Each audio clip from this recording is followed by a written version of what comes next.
So we can see the correct slide. Awesome, great. Hi, so thank you guys for inviting me to give this talk or having me be a part of this. I'm super excited to share some of the ongoing research I'm doing with Dr. Anna Gammon on the motivated enforcement of what we are calling phantom rule violations. And so to just jump right in, for anyone unfamiliar, this is Serena Williams. She is arguably one of the greatest athletes of all time, and undoubtedly one of the greatest tennis players. However, even with her 23 Grand Slam victories and Olympic gold medals, Serena still receives a ton of backlash for both her attitude on court and for her on-court attire, which tends to depart from traditional tennis norms. Back in 2018, at the US Open final, she received a coaching violation, which is when your coach tells you what to do from the sidelines, which is illegal in professional tennis and resulted in a $17,000 fine and ultimately the title. What's interesting about coaching is that everybody gets coached in professional tennis, even in competitive junior tennis. It's an unspoken norm. So the enforcement of phantom rules in this case really, or the enforcement of the coaching violation in this case really struck me. What is the role of this kind of rule, a rule that everyone breaks? So we call these rules phantom rules and define them as a subclass of rules that are explicitly codified. In the Serena case, the coaching rule is codified in professional tennis rule books, but they can exist anywhere there's a codified rule system, so something like the US legal system. These are rules that are frequently violated and their punishability is malleable. Everybody breaks them, but only some people get in trouble when they do. And so in thinking about the existence of this subclass of rules, we look to the US legal system, a place where differences in enforcement are particularly consequential. Here's a list of some of the phantom rules that we've empirically studied, things like jaywalking or pirating music. We first brainstormed a long list of this type of legal infraction, a frequently violated one, and then brainstormed a list of social norm violations to compare them against, thinking really that social norms are a sort of mirror image to phantom rule violations. They are not okay to break, but they're also not illegal. So they are infrequent, but not illegal. Phantom rule violations are frequent, but illegal. And so to see if our intuitions were on the right track, in our first study, we asked participants to sort these two types of rules randomly intermixed with one another into categories of legality, frequency, enforcement, deservingness, and moral acceptability. You can see here that something like cutting in line would be accurately sorted into the legal category, but missing a required court appearance would go into the illegal bucket. And what we found, focusing on the definitional dimensions here of legality and frequency, is that matching our intuition, phantom rule violations are seen as more frequent and more illegal than social norm violations. And so now I'll talk a little bit about the empirical findings that we have that suggest that phantom rules are psychologically different from other types of rules. First, we experimentally compared phantom rules to social norm violations, extending our descriptive work. Again, phantom rules are things like jaywalking or using marijuana. Social norm violations in our context are things like yelling at your boss or cutting in line.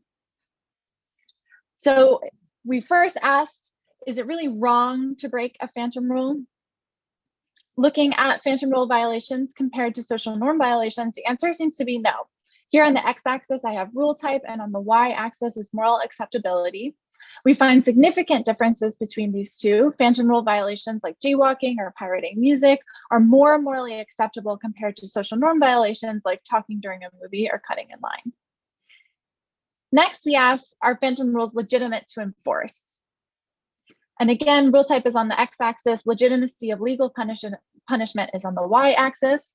We find a significant difference between phantom rule violations and social norm violations on whether it is appropriate for the police to be involved.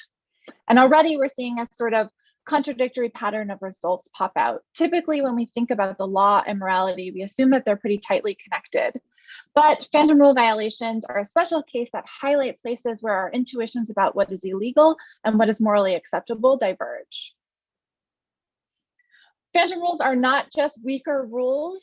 There are laws that prescribe similar behaviors that are not normative to break, making them more prototypical legal rules. So in the next experiment, we compared phantom rules like loitering and jaywalking to things like running a red light or stealing. And so again, if we ask, is it morally wrong to break a phantom rule? Here, rule type is on the x-axis and moral relevance is on the y. So moral relevance suggests a violation would be reflective of an individual's morality. When compared to breaking prototypical legal violations like running a red light, phantom rules are again more morally acceptable to break. Breaking them tells us less about the morality of the actor. Prototypical legal violations, on the other hand, are really close to stealing. And again, we asked, are phantom rules legitimate to enforce? When we compare them to prototypical legal violations, they seem less legitimate. And prototypical legal violations are again really near stealing. So together, this suggests that phantom rules are a distinctive subclass of rules. And to give you a sense that this is really about rules and regulating behavior, we also asked who wants to enforce phantom rules. Here, right-wing authoritarianism is on the x-axis and legitimacy of rules is on the y-axis. We see a significant interaction between the type of rule and RWA, such that people low in RWA see psychological differences between prototypical legal violations and phantom rule violations. But people high in RWA, people who like rules and often demonstrate deference towards authority structures, they don't see meaningful differences between these rules. And part of what we are arguing constitutes phantom rules is that they are malleable. Unlike prototypical legal violations, the legitimacy and punishability of phantom rule violations is heavily dependent on external factors. As I alluded to in the beginning with Serena, what we're arguing here is that phantom rules are invoked as a way to satisfy punishment motives that are activated by a different violation. In the next experiment, we examine this motivated nature of phantom rules, testing whether phantom rules are enforced in a motivated way. To test the question of whether they're enforced in a motivated way, we asked participants to read about someone who broke a phantom rule and either also violated a social norm or not, which we presume activates a punishment motive or not. Here, highlighted in red is the no norm violation, and in blue is the social norm violation. The yellow highlighted part is the matched phantom rule violations. Participants randomly received one of the vignettes at a time. There were 6 total. That describes either breaking a phantom rule alone or breaking a phantom rule plus a social norm violation. And these vignettes were randomly presented to all participants with no repeating scenarios. So to answer the question of whether phantom rules are enforced in a motivated way, here we have punishability of phantom rule on the y-axis and type of scenario on the x-axis. Phantom rule violations, which are matched across the conditions, are seen as more punishable when a norm was violated before. And this same pattern emerges for moral wrongness. Phantom rule, the same phantom rule violation, the same action is seen as more morally wrong when it follows a social norm violation. And this pattern is really consequential. Here, scenario type is on the x-axis and likelihood of choosing yes, involve the police is on the y-axis. When a phantom rule violation was committed after a social norm violation, participants were more likely to say that the police should be involved in this phantom rule violation situation. And here the judgment is referring explicitly to the phantom rule violation action. Punishment is motivated by the social norm violation, something that's not technically illegal, but something that people don't like. But the punishment is enforced via the phantom rule violation. It affords a legitimate path to punishment. And the malleability of the rule itself is something that we argue is really special about phantom rule violations. So in the next experiment, we investigated whether phantom rules are distinct in their motivated enforcement. And to test that this is really something special about phantom rule violations, we again compared them to prototypical legal violations. Here, we again manipulated whether a social norm was committed or not, and that is in purple. But instead of matching the phantom rules, we manipulated whether it was a phantom rule violation or a prototypical legal violation, highlighted in yellow. So again, 6 total scenarios, but this time it's a 2x2. Participants received either a social norm violation plus a phantom rule violation, or a phantom rule violation alone. or they received a social norm violation plus a prototypical legal violation, or a prototypical legal violation alone. So asking whether phantom rules are really enforced in a motivated way. Here in the red are the phantom rule violations, in the yellow are the prototypical legal violations. On the x-axis is the motivation by rule type condition, and on the y is the punishability of the violation. We found a significant interaction. Phantom rules are more punishable when a social norm was committed, but prototypical legal violations don't see the same bump up in punishability when they're committed in tandem with social norm violations. They are already near ceiling when they're committed alone, as you can see here. There's no real room for the motives to move them around. And this same pattern emerged for how morally relevant violating them was and for how legitimate they seem, though the latter is not significant. The interaction is not significant. And another way that they are sort of unique is that in their descriptive norms and their lack of legitimacy sort of like going at odds, they're especially frustrating to get caught for. So here we ask participants to indicate how frustrated or singled out they would feel getting caught for these types of rules. Motivation by rule type condition is on the x-axis still, and now feelings of frustration are on the y. And results revealed a significant interaction compared to getting caught running a red light or something. Getting a ticket for jaywalking is especially frustrating. And this is true even if you've committed it alongside a social norm violation, but it's especially true if you've committed the phantom rule alone. And we think that this feeling of frustration contributes to some of the consequences of phantom rule violations. Instances when phantom rule violation enforcement escalates the situation. So not only are these rules sort of strange because they're descriptively normative but illegal, but the motivated enforcement of phantom rules is part of what makes them so special and consequential. To better hone in on the motivated aspects of their enforcement, we looked at whether, when matching the total number of transgressions and neither satiating or not satiating the motives, affects punishability and legitimacy of phantom rule violations. Active punishment motives, those that are not satiated, should increase judgments of wrongness of phantom rule violations compared to those that are satiated. Here, the social norm violation is matched across conditions. The phantom rule violation is in yellow and also matched. But on the right side, Colin here has received some punishment for his social norm violation. So if this is really about motivation, we should see a drop in the punishability and legitimacy of these rules when Colin is punished for the thing that we think is motivating his punishment desire or the punishment desire. If this is actually about people thinking that Colin is just a worse guy, you need to stop him from doing bad things in the future, we should see no real difference in the punishability and legitimacy of phantom rule violations, regardless of whether somebody's verbally punished him for a social norm violation.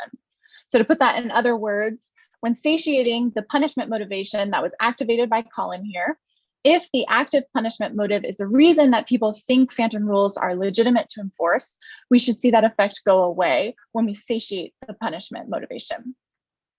And so the setup is the same. Participants saw one of the two conditions here, either the satiated or the active condition for each of the 6 scenarios randomly presented. On the in red is the satiated condition, and in blue is the active condition. And on the y-axis here is the punishability of the phantom rule. When the violator has not been punished for his social norm violation, phantom rule violations seem more punishable, they seem more morally wrong, and they seem more legitimate to punish. And so phantom rules, we think, are a subclass of rules which are frequently violated and selectively enforced according to people's active versus satiated motivations to punish. That is, these rules do not apply equally to all. So just to bring us back to Serena, we can now better understand the 2018 coaching incident. It is an example of a phantom rule violation, and it led her to an extreme state of frustration, which ended up escalating the situation. And that escalation alone has later become its own reason for people to blame her for what transpired. The motivation to punish, the motivation behind this enforcement of the coaching violation could have had something to do with her history with umpires, her clothes, the rule orientation of the umpire himself, or it could have something to do with her intersectional identity. In the world of tennis and also elsewhere, women's behavior, especially women of color, is heavily monitored. So some of our ongoing work now is trying to better understand how identity might play a role in the enforcement of this subclass of rules. For example, we are looking at some 311 calls in New York right now that end in arrest to get at sort of phantom rules in the wild. I don't have time to dive into that, but we do have some preliminary data if anybody is interested and wants to chat offline. And so with that, I will say thank you to my amazing advisor, Dr. Anna Gantman, and all the RAs that helped put this together, the Stone Center and SPSP for helping fund this research, and to the organizers for having me. So thank you. Thank you so much. That was so interesting. Really, really great work. I mean, I've got some questions as well, but we've got some in the Q&A, and I can't just jump. That would be maybe a phantom rule. I'm not sure. So Christian Rodriguez is asking, Jordan, about the question who wants to enforce phantom rules, and what subscales of right-wing authoritarianism are more closely connected? And he also asks, on top of that, are right-wing authoritarians more motivated to punish phantom rule violations? Yeah, so I do think right-wing authoritarians are more motivated to punish phantom rule violations. So what we use the items that are not related to conservatism. So the items that are more related to like authority structures and things like that. And we also measure tightness and looseness on an individual level, thinking that sort of the same sort of things happening with RWA, with those parts of RWA would be similar for people who felt like they lived in a really tight culture. And we see the same exact pattern emerge. So people who are see things as more tight also see phantom rules and prototypical legal rules as similarly punishable. Great, thank you. And then for our last question before we unfortunately have to well, that sounds terrible. Unfortunately, I'm really enjoying the Q&A, but before we move on to the next speaker, Lucia, sorry if I'm pronouncing that wrong, Lucia Schwartz is saying, fascinating research, Jordan. Is the implication of your research that phantom rules should really be eliminated from the law and other codified sets of rules? Seeing as people generally don't think it is really wrong to break these rules, and seeing that they're unfairly enforced, should they just be abolished? Yeah, I mean, that is an excellent question and a really big question. You know, I don't totally know the answer. I'm also like not a legal scholar, so I don't know what sort of the downstream implication of perhaps eliminating these rules would have. But I can say, you know, they do exist in other spaces, and their existence is pretty consequential. So, you know, that they exist as a legitimate route to punish people when you don't like something else that they've done is sort of a dangerous thing. And, you know, maybe we'd be better off if we didn't have these codified into the legal system, especially. But, you know, that's all just pontificating. I'm not entirely sure what the downstream consequences would be of that. Great. Thank you so much, Jordan, for giving that really interesting talk. Very clearly consequential and a very real phenomenon there. So